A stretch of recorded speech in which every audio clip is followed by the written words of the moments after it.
அத்தியாயம் 45. ஏற்றிய ஏணியை எட்டி உதைத்த விடுதலை அரசியல். நளினி உள்ளிட்ட 4 பேரின் ஆயுள் தண்டனை காலம் 14 ஆண்டுகள் முடிந்திருந்தது. அதனால் தமிழக சிறை விதிகளின்படி அறிவுரைக் கழகம் அமைத்து முன் விடுதலைக்கான பரிந்துரையை அரசுக்கு அளிக்க வேலைகள் தொடங்கியது. இது பல சிக்கல்கள் தடைகளை தாண்டி படிப்படியாக வந்து அறிவுரைக் கழகம் கூடி விவாதிக்க இருந்த நேரத்தில் 2006ஆம் ஆண்டுக்கான சட்டமன்ற தேர்தல் அறிவிக்கப்பட்டது. நல்ல வாய்ப்பு தவறிப்போனது. தேர்தல் காலத்தில் நளினியின் முன்விடுதலை பேசும் பொருளானது. முன் விடுதலைக்கான எல்லா தகுதியும் பெற்றிருந்தவராக இருந்தார் நளினி. அதனால் ஆனந்த விகடன், இந்தியன் எக்ஸ்பிரஸ் ஆங்கில நாளேடுகள் எல்லாம் கருத்து கணிப்பே நடத்தியது. 60% மேலானவர்கள் நளினியின் முன்விடுதலையை ஆதரித்திருந்தார்கள். மற்றவர்களும் எதிர்ப்பை கூறவில்லை. அரசியல் தலைவர்களும் சமூக செயல்பாட்டாளர்களும் அது பற்றி பேசத் தொடங்கினார்கள். கெடு நேரமோ என்னவோ, தேர்தல் முடிவில் காங்கிரஸ் திமுக கூட்டணி வெற்றி பெற தமிழக முதல்வராக கருணாநிதி அவர்கள் உட்கார எங்களுக்கான முன்விடுதலை கோப்புகளும் கண்மூடிக்கொண்டது, மூடப்பட்டது. உதாரணமாக, என்னை முன்விடுதலை செய்ய வேண்டி விருதுநகர் மாவட்ட நன்னடத்தை அலுவலர், மாவட்ட ஆட்சியர் ஆகியோர் அரசுக்கு பரிந்துரை செய்திருந்தார்கள். முதல்வர் கருணாநிதி அவர்கள் அதை ஏற்கவில்லை. அந்த இருவரிடமும் மறு அறிக்கை கோரி காவல்துறையின் எதிர்ப்பு இருக்கின்றதென்றும், என்னை விடுதலை செய்தால் சட்டம் ஒழுங்கு பாதிக்கும் என்றும், ஆகவே விடுதலை செய்ய பரிந்துரைக்கவில்லை என்றும் புதிய அறிக்கையை எழுதி வாங்கினார்கள். அதாவது, இராணுவ மேஜர் சபர்பாலிடம் வெடிகுண்டின் உண்மையான அறிக்கையை மாற்றி வேறு அறிக்கை வேண்டும் என சிபிஐ சிறப்பு புலனாய்வு குழு கேட்டு வாங்கியதைப் போல். இதை அறிந்து கொண்ட தியாகு, தொல் திருமாவளவன், சுப வீரபாண்டியன் உள்ளிட்ட சில தலைவர்களும் உணர்வாளர்களும் முதல்வர் கருணாநிதி அவர்களை நேரில் சந்தித்து கோரிக்கையை வைத்தனர். கவிஞர் தாமரை தமிழகத்தின் 100 பிரபலங்களை நேரில் சந்தித்து நளினியை விடுதலை செய்ய வேண்டும் என்ற கோரிக்கை மனுவில் கையொப்பம் பெற்று அதை முதல்வரிடம் வழங்கியிருந்தார். எந்த முயற்சியும் கைகூடவில்லை. கைக்கு பயந்திருந்தாரோ என்னவோ. இத்தனைக்கும் அவர் ஆட்சிக்கு வந்த 3 ஆண்டுகளில் 7 ஆண்டுகள், 10 ஆண்டுகள், 14 ஆண்டுகள் நிறைவு செய்திருந்த ஆயுள் சிறைவாசிகள் 2600 பேரை விடுதலை செய்திருந்தார். நான், நளினி, ராபர்ட் பயஸ், ஜெயக்குமார் ஆகிய 4 பேரை தவிர. KR நாராயணனுக்கு அடுத்து குடியரசுத் தலைவர் பதவியில் அமர்ந்த டாக்டர் அப்துல் கலாம் அவர்களும் தூக்கு தண்டனை விஷயத்தில் மத்திய அரசின் பரிந்துரையை ஏற்கவில்லை. மத்திய அரசும் வேறு ஒரு சந்தர்ப்பத்துக்காக காத்திருந்தது. இந்த இடைவேளையில் ஆயுள் தண்டனை கைதியாக இருக்கும் நளினியின் முன்விடுதலையை சாத்தியப்படுத்தினால் அது மற்றவர்களின் விடுதலைக்கு படிப்படியாக வழியை ஏற்படுத்தும் என்று சில உணர்வாளர்கள் களமிறங்கினார்கள். நெடுமாறன் ஐயாவும் இதே கருத்தை கொண்டிருந்தார். ஆனால் ஒரு தரப்பு இதற்கு நேர்மாறாக, எதிர்மாறாக வினையாற்றியது. நளினிக்கான ஆதரவு குரலை எப்படியாவது பின்னுக்கு தள்ளிவிட வேண்டும் என தீவிரமாக செயல்பட்டது. இன்றும் அப்படித்தான் ஆயிருக்கிறது. சிறையில் இருப்போரில் ஒருவர் மட்டுமே புனிதமானவர், மற்றவர்களெல்லாம் பாபிகள் என அவதூறை செய்தார்கள். புனிதருக்கு மட்டுமே இவ்வழக்கு குறித்த ஞானம் இருக்கிறது, அவரிடம் மட்டுமே ஆலோசனை கேட்டால் போதும், பாவிகள் குறித்த அக்கறை வேண்டாம் என்ற பிம்பத்தை கட்டியமைத்து சித்திரம் எழுதினார்கள், வரைந்தார்கள். அப்படியான அவதூறில் ஒன்றுதான் 2008 நடந்த நளினி பிரியங்கா சந்திப்பு. அதன் பிறகுதான் நளினி சொல்லிதான் ஈழத்தில் இனப்படுகொலை தீவிரமானது என்று என்னென்னவோ கதை கட்டினார்கள். அதை அறிவார்ந்த சில தமிழ் உணர்வாளர்களும் பகுத்தறியாமல் நம்பினார்கள். அவர்கள் அப்போது தேடியது ஒரு பலியாடு. வேலூர் ஆண்கள் சிறைக்கும் பெண்கள் சிறைக்கும் கிலோமீட்டர் தூரமில்லை. கை கெட்டும் தூரத்தில்தான் நளினி அடைக்கப்பட்டிருந்தார். அவதூரை நம்பிய தலைவர்களில் யாரேனும் ஒருவர் அந்த பக்கம் சென்று நளினியை சந்தித்திருப்பார்களா? கேட்டிருப்பார்களா? அவர்களை யார் தடுத்தார்கள்? எது தடுத்தது? நிச்சயம் விடையிருக்காது. நெடுமாறன் ஐயா எந்த சந்தர்ப்பத்திலும் பக்கச்சார்பாக நடந்து கொண்டதே இல்லை. அதனாலேயே அவர் முன்னெடுத்த இயக்கத்தில் விரிசல் உண்டானது என்பதை அறிந்தோம். இக்குழப்பமான காலகட்டத்தில் சிறைவாசிகளின் நல உரிமை இயக்கத்தின் ஒருங்கிணைப்பாளர் வழக்கறிஞர் புகழேந்தியின் செயல்பாட்டையும் குறிப்பிட்டாக வேண்டும். எழுவர் விடுதலை விவகாரத்தை இயன்ற அளவு உயிர்ப்போடு வைத்திருந்தார். இந்த நேரத்தில்தான் நான் 2009 ஜூன் 6ஆம் தேதி வேலூர் சிறையில் இருந்து மதுரை மத்திய சிறைக்கு மாற்றலாகி வந்தேன். 1999ஆம் ஆண்டிலிருந்து இந்த மாறுதலை கேட்டு போராடி கொண்டிருந்தேன். ஒரு 3/4 மணி நேரம் என்னை சந்தித்து பேச என் பெற்றோர்கள் 600 கிலோமீட்டர் தூரம் பயணித்து வர வேண்டும். 2 நாள் அலைச்சல், செலவு, பெருந்துயரை எதிர்கொள்ளுவார்கள். எல்லோருக்கும் இருந்த வலியைப் போலத்தான் எனக்கும் பெற்றோருக்கும் இருந்தது. ஆனால் பொதுவெளியில் ஒருவர் மட்டுமே சிறைப்பட்டு துன்பப்படுவது போலவும் மற்றவர்கள் எல்லாம் விருந்தினர் மாளிகையில் திளைத்து கொண்டிருப்பதைப் போலவும் அல்லவா மாற்றியிருக்கிறார்கள்? கேள்விக்குறி, ஆச்சரியக்குறி. அவர்கள் இரு நாக்குடையவர்கள். ஒருவர் தன் பாதிப்பை அவலத்தை வெளியே சொன்னால், எழுதினால் அதை விளம்பரம், திசை திருப்பல், விடுதலைக்கு முட்டுக்கட்டை என புலம்பி பிரச்சாரம் செய்வார்கள். அதையே தன் தரப்பு செய்தால் அதற்கு பெயர் போராட்டம், தமிழின எழுச்சி, விடுதலை வழி. ஆச்சரியக்குறி. தன்னை பற்றி மட்டுமே பேசினால் அது தமிழகம், தமிழினம் எதிர்கொள்ளும் பொது பிரச்சனை. ஆச்சரியக்குறி. அதையே எல்லோரையும் உள்ளடக்கி பேசினால் அது விளம்பரம், குழப்பம், வீண் முயற்சி என்பார்கள். இப்படி சுற்றி சுற்றி வந்து கடைசியில் தன்னலம் பாராமல் பொதுத்தன்மையில் உழைத்த சில தலைவர்களுக்கே அப்படியான பிரச்சாரத்தை செய்ய துணிந்ததுதான் வேதனை. அது தமிழினத் தலைவர் வைகோ, சீமான் சம்பந்தப்பட்டது. 2003ஆம் ஆண்டு வைகோ அவர்கள் பொடா சட்டத்தில் கைதாகி வேலூர் சிறைக்கு வந்தார். எங்களுக்கு அது ஒரு வசந்த காலம் எனலாம். விளையாட்டு, நாடகம், கவியரங்கம், உரைகள், விவாதம் என நீண்ட பசுமையான காலம் அது. பெரிய தலைவர் என்ற பந்தா ஏதுமின்றி பழகினார், பேசினார். அப்படியானவர் விடுதலை பெற்றபோது நாங்கள் எல்லாம் அவரிடம் சென்று காலம் கனியும் போது எங்களின் தண்டனை குறைப்பிற்கு விடுதலைக்கும் உதவ வேண்டும் என்ற கோரிக்கையை வைத்தோம். அதை நீங்கள் சொல்லி செய்ய வேண்டியதில்லை, என்னுடைய கடமை, கட்டாயமாகச் செய்வேன் என்று நம்பிக்கை அளித்து வெளியே சென்றார். இன்னொரு நல்ல வாய்ப்பு 2010ஆம் ஆண்டு நடந்தது.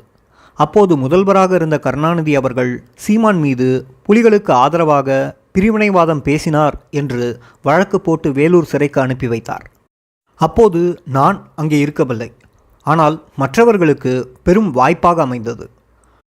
சீமான் மூலமாக அதுவரையிலும் இல்லாத அளவிற்கு நூற்றுக்கணக்கான இளைஞர்கள் மற்றும் பல பிரபலங்களின் நேரடி சந்திப்புக்கான வாய்ப்புகளை பெற்றார்கள். பிறகு சீமான் அவர்களும் விடுதலை பெற்று வெளியே சென்றபோது அவரிடமும் அதே கோரிக்கையை வைத்திருக்கிறார்கள். அவரும் வைகோ அவர்கள் சொன்னபடியே உறுதியளித்தார். வெளியே வந்த உடனேயே எழுவர் விடுதலையே தமிழின விடுதலையின் முன்னோடி என அதுவரை யாரும் சிந்தித்திராத, சொல்ல விரும்பாத கருத்தை முழங்கினார். அத்தோடு நிற்காமல் வேலூரில் கட்சி மாநாட்டை நடத்தி எழுவர் விடுதலை என்ற முழக்கத்தையே முன்வைத்தார். உணர்வாளர்கள், ஆதரவாளர்கள், குறிப்பாக இளைஞர்கள் மத்தியில் ஒரு புதிய எழுச்சியை உருவாக்கினார். அவர் கட்சியினர் தமிழகம் முழுவதும் கூட்டம் நடத்தி எழுவர் விடுதலையை சாமானியர்கள் மத்தியிலும் பேசும் பொருளாக்கினார்கள். 7-8 ஆண்டுகளுக்கு பிறகு மீண்டும் எங்கள் விடயம் பரவலான பேசும் பொருளாக மலர்ந்ததற்கு சீமான் அவர்களும் அவர் கட்சியினருமே காரணம் என்றால் அது மிகையல்ல. இந்த நேரத்தில் இந்தியாவின் குடியரசுத் தலைவராக பிரதிபா பட்டேல் இருக்க, டெல்லியில் காங்கிரசும் தமிழகத்தில் கருணாநிதி அவர்களும் இருக்க நேரம் கூடியிருந்தது தூக்கு தண்டனைக்கு. ஆச்சரியக்குறி. ஆம், தூக்கு தண்டனைக்கான நாள் குறிக்கப்பட்டு விட்டது. தகவலை எப்படியோ தெரிந்து கொண்ட வைகோ டெல்லிக்கு நேரில் சென்றார். குறிப்பாக ப. சிதம்பரத்தை சந்தித்தார். குடியரசுத் தலைவரையும் உள்துறை அமைச்சரையும் சந்தித்து தூக்கு விவகாரத்தை கைவிடும்படி கோரிக்கை வைத்தார். 2011ஆம் ஆண்டு மார்ச் மாதமே மூவர் தூக்கு தண்டனையை நிறைவேற்ற தனது அரசுக்கு எதிர்ப்பில்லை என முதல்வர் கருணாநிதி அவர்கள் மத்திய அரசிடம் அதிகாரப்பூர்வமாக ஒப்புக்கொண்டு விட்டார் என்றும் அதற்கு முன்பே இரு தரப்புக்குமான பேச்சுவார்த்தை நடந்துவிட்டது என்ற தகவலையும் அறிந்த உணர்வாளர்கள் அதிர்ந்தார்கள். அப்சல் குருவை சத்தமின்றி தூக்கில் போட்டதைப் போல் மூவரின் தூக்கையும் முடித்துவிட இருந்த இரகசியம் பலருக்கும் தெரிந்து போனது. தவிர ஈழ மண்ணில் நடந்தேறிய முள்ளிவாய்க்கால் இனப்படுகொலைக்கு துணைப்போன பழிவேறு உள்ளது. அடுத்து சட்டமன்ற தேர்தல் நெருங்கி கொண்டிருந்தது. இதையெல்லாம் யோசித்தவர்கள் அந்த திட்டத்தை கைவிட்டார்கள். அந்த தேர்தலில் ஈழப்போர் முடிவும் முள்ளிவாய்க்கால் இனப்படுகொலையும் தமிழக மக்களை கொந்தளிக்கச் செய்ய தேர்தல் முடிவில் 2011 ஜெயலலிதா அவர்கள் முதல்வரானார். திமுக படுதோல்வி கண்டது. மத்தியில் இருந்த காங்கிரஸ் அரசு அடுத்த 3 மாதத்திலேயே மூவர் தூக்கிற்கு நாளை குறித்து அறிவிப்பு செய்தது. தமிழகம் கொந்தளித்தது. வழக்கறிஞர் அங்கேயர்கண்ணி, வடிவாம்பிகா, சுஜாதா ஆகியோர் சென்னை உயர்நீதிமன்ற வளாகத்திலேயே உண்ணாவிரத போராட்டத்தை தொடங்க அந்த நெருப்பு லயலோ கல்லூரி மாணவர்கள் வழியாக பற்றி தமிழகம் முழுவதும் படர்ந்தது. தங்கை செங்கொடி அந்த தீக்கு தன்னையே அர்ப்பணித்து வெந்து தணிந்து தமிழகத்தை அதிர வைத்தார், தமிழினத்தையும் அதிர வைத்தார். செங்கொடி இறப்புச் செய்தி என்னை உலுக்கிவிட்டது. இந்த வழக்கின் கொடிய சோகங்களில் ஒன்று தங்கை செங்கொடியின் மரணம். அது கோட்டையில் இருந்தவர்களின் மனசாட்சியை அசைத்தது. முதல்வரான செல்வி ஜெயலலிதா அவர்கள் சட்டமன்றத்தை கூட்டி மூவர் தூக்கில் தமிழக அரசுக்கு உடன்பாடு இல்லை, அதை மத்திய அரசு உடனே நிறுத்த வேண்டும் என்ற தீர்மானத்தை நிறைவேற்றினார். அந்த முடிவையே சென்னை உயர்நீதிமன்றத்திலும் தமிழக அரசின் நிலைப்பாடாக பிரமாண பத்திரம் தாக்கல் செய்தார். சென்னை உயர்நீதிமன்றம் மூவர் தூக்கிற்கும் இடைக்கால தடை விதித்தது. அதன் பிறகு சுமார் 3 ஆண்டுகள் தொடர்ந்து நடந்த மக்கள் எழுச்சி போராட்டத்தினாலும் சட்ட போராட்டத்தினாலும் 2013 பிப்ரவரி 18ஆம் நாள் மூவரின் தூக்கு தண்டனை ஆயுள் தண்டனையாக குறைக்கப்பட்டது. இதற்கு எண்ணற்ற தமிழர்கள், உணர்வாளர்கள், இயக்கத்தினர் என பலரும் முன்னும் பின்னுமாக நின்று பேருதவி புரிந்தார்கள். அவற்றில் வைகோவும் சீமான் மற்றும் அவரது கட்சியினரும் ஆற்றிய பணிகள் வரலாற்றில் மறுக்க முடியாத ஒன்று. அந்த சமயத்தில் வேலூரில் ஆயுள் தண்டனை சிறைவாசியாக இருந்த ராபர்ட் பயஸ் மூவருக்கும் வழக்கறிஞர் குழுவிற்கும் பாலமாக நின்று செயல்பட்டார். அதேபோன்று இந்த வழக்கிற்காக டெல்லியிலிருந்து ஒருங்கிணைத்தவர்கள் பூங்குன்றன், கௌதமன், பிரபு ராமசுப்பிரமணியம், பாரிவேந்தன் அடங்கிய வழக்கறிஞர் குழுவினர். அளப்பரிய இவர்களின் செயல்பாடு வரலாற்றில் பொறிக்கப்பட வேண்டிய ஒன்று. அந்த ஒருங்கிணைப்பை நடந்தபடியே புத்தகமாக கொண்டு வந்தால் வரலாற்று பதிவாக இருக்கும். இந்த வழக்கில் மூத்த வழக்கறிஞரான ராம்ஜெத் மலானி அவர்களை நியமிக்க முயற்சித்தார்கள். அந்த முயற்சி இழுபறியாகி கொண்டிருந்தது. வழக்கின் சூட்சுமங்களை அறிந்தவர் தொடக்க காலத்திலேயே சுப்பிரமணிய சுவாமியையும் இதில் விசாரிக்க வேண்டும் என குரல் எழுப்பியவர் ஜெத்மலானி. அதனால் அந்த வழக்கறிஞர் குழு வைகோ அவர்களை அணுகியது. அவரும் ராம்ஜெத் மலானியிடம் பேசி சம்மதம் பெற்றதோடு அதற்கான முழு செலவையும் அவரே ஏற்றுக்கொண்டார். வழக்கறிஞர் என்ற முறையில் வைகோவும் ஜெத்மலானி சட்டக்குழுவில் தன்னை இணைத்து கொண்டார். வழக்கில் முருகன் என்கின்ற ஸ்ரீகரன் தரப்பிற்காகத்தான் ராம்ஜெத் மலானி வைகோ வாதாடினார்கள். சுமார் 14 ஆண்டுகளாக தொடர்ந்த இலங்கை தமிழர், இந்திய தமிழர் என்ற பாகுபாடு தமிழ் உணர்வாளர்களிடத்தில் இல்லை, இருக்கக்கூடாது என்பதை தொடர்புடைய ஒரு தரப்பிற்கு உணர்த்தவே இலங்கை தமிழரான முருகனுக்கு பெரிய வழக்கறிஞரான ஜெத்மலானியை நியமித்து அவர் கேட்டுக்கொண்டதற்கு இணங்க வழக்கறிஞராக கடமையாற்றினார் வைகோ. மற்ற இருவருக்கும் மூத்த பிரபல வழக்கறிஞர்களான கவுலின் கவுன்சால்வாஸ், யுக் சௌத்ரி ஆகியோர் வாதாடினார்கள். இவர்களின் திறமையான வாதத்தினால் தூக்கு தண்டனை ஆயுள் தண்டனையாக குறைக்கப்பட்டது. ஜெத்மலானி வாதம் முடிந்த பிறகு தலைமை நீதிபதி சதாசிவம் அவர்கள் வைகோ அவர்களின் வாதத்தை கேட்க விரும்பி அவரை வாதாட அழைத்திருக்கிறார். அப்போது அவர் ஜெத்மலானி அவர்கள் மிக சிறப்பாக வாதங்களை முன்வைத்து சட்ட மற்றும் நடைமுறை தீர்ப்புகளை மேற்கோள் காட்டியிருக்கிறார். அவர் முன்வைத்த வாதத்தை காட்டிலும் புதிதாக அல்லது மேலதிகமாக நான் ஒன்றையும் கூறிவிடப் போவதில்லை என்று பணிவுடன் அந்த வாய்ப்பை மறுத்திருக்கிறார். உச்சநீதிமன்ற தீர்ப்பை மேற்கோள் காட்டி குற்றவியல் நடைமுறை சட்டம் CEPC பிரிவுகள் 432, 433 படி 3 நாளில் மனிதாபிமான அடிப்படையில் 7 பேரும் விடுதலை செய்யப்படுவார்கள் என்று அன்றைய முதல்வர் ஜெயலலிதா அவர்களின் வரலாற்று தீர்மானம் இந்தியாவெங்கும் தலைப்புச் செய்தியானது. டெல்லி காங்கிரஸ் அரசு அதிர்ந்தது. உடனே உச்சநீதிமன்றம் ஓடியது. விடுதலைக்கு தடையாணை பெற்றது. இப்போது முடிவின்றி தொடர்கிறது அந்த வழக்கு. இதையெல்லாம் சொல்ல காரணம் இருக்கிறது. வைகோ, சீமான் இருவராலும் நற்பலன் பெற்ற அவர்கள் ஏறி வந்த ஏணியை எட்டி உதைத்த சம்பவம் 2014 பாராளுமன்ற தேர்தலின் போது நடந்தது. மூவர் தூக்கு, ஈழ ஆதரவு விடயங்களிலெல்லாம் முதல்வர் ஜெயலலிதா அவர்களுக்கு முழு ஆதரவையும் பாராட்டுக்களையும் தெரிவித்த தலைவர்களில் வைகோவும் சீமானும் முதன்மையானவர்கள், அது வேறு. ஆனால் தேர்தல் களம் என வந்தபோது அவரவர் விருப்பப்படி முடிவெடுத்து செயலாற்றினார்கள், அது வேறு விடயம். அப்போது இருவரும் ஜெயலலிதா அவர்களுக்கு எதிர்ப்பு நிலையில் இருந்தார்கள். அந்த தேர்தல் பரபரப்பில் முதல்வர் ஜெயலலிதா அவர்கள் மூவர் விடுதலை என அறிவித்தது தமிழகத்தில் பேசும் பொருளாக மாறியது. அந்த வகையில் வைகோ அவர்களும் சீமான் அவர்களும் இந்த வழக்கு கடந்து வந்த பாதையையும் அதற்கு தங்களின் பங்களிப்பு மற்றும் உழைப்பையும் எடுத்துச் சொல்லி பேசினார்கள். இதில் என்ன தவறு இருக்க முடியும்? கேள்விக்குறி. ஆனால் இவர்கள் இப்படி பேசுவதால் எங்கே தங்களின் விடுதலையை முதல்வர் பின்னுக்கு தள்ளிவிடுவாரோ, நிறைவேற்றாமல் விடுவாரோ என்ற அச்சத்தில் அந்த தரப்பினர் எங்களை வைத்து அரசியல் செய்யாதீர்கள் என்று தனிப்பட்ட முறையில் இருவருக்கும் கடிதம் எழுதியிருக்கிறார். அந்த கடிதத்தை படித்துவிட்டு இருவரும் மிகுந்த மனவேதனைப்பட்டதுடன் பிறகு அந்த விவகாரங்களில் இருந்து ஒதுங்கியிருக்க தொடங்கினார்கள்.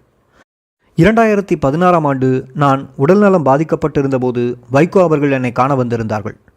அப்போது இந்த கடிதம் குறித்து வருத்தம் இருப்பதை அவர் பேச்சினூடாக உணர்ந்தேன். இருக்காதா என்ன? கேள்விக்குறி. சீமான் அவர்களுக்கும் அப்படியே என்பதை தோழர்கள் சிலர் சொல்லி கேள்வியுற்றேன். இந்த இருவரும் முக்கிய அரசியல் தலைவர்கள் என்று தெரிந்தே தான் சிறையில் இருந்தபோது அவர்களிடம் கோரிக்கை வைத்தார்கள். தொடர்ந்த சந்திப்புகளிலும் எடுத்துரைத்தார்கள்.